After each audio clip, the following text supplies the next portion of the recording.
segment is sponsored by Optum Utah. Attention everybody, it's time to talk about something crucial for your health. We're talking immunizations today, and Dr. Mark Johnson is here with everything you need to know. Welcome, Dr. Johnson. It's nice to have you on the show. Thank you. Thanks for having me. Thanks for being here. So why, in your opinion, is it important for adults to be informed about immunizations?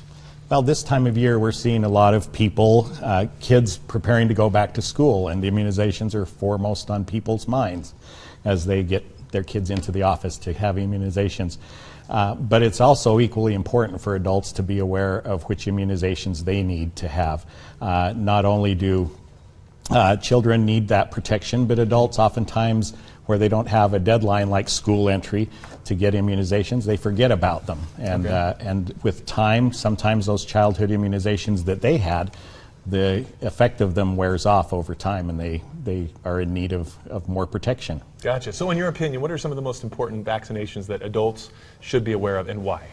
With the beginning of fall coming upon us, annual flu vaccines are very important.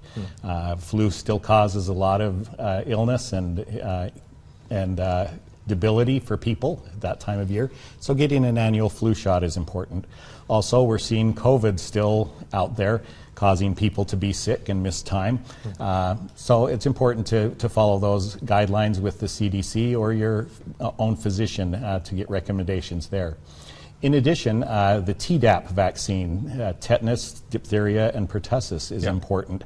Those should be given about every 10 years, and many adults forget about those. They had them when they were a kid, and over time that immunity can wax and wane. So that's an important one, especially to protect kids and younger people from pertussis.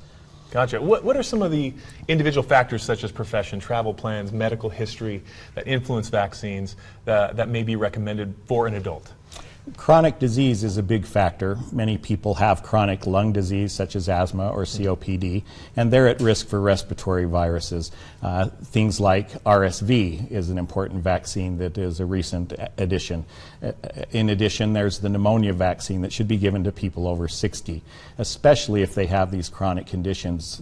Also, if they're planning on traveling to a country or an area where some of these more exotic diseases or endemic, it's important to get vaccinated against those before they go. Right. Now, there are often warranted concerns about vaccine safety, right? Can you address some of these concerns and explain who is typically safe to receive these vaccines?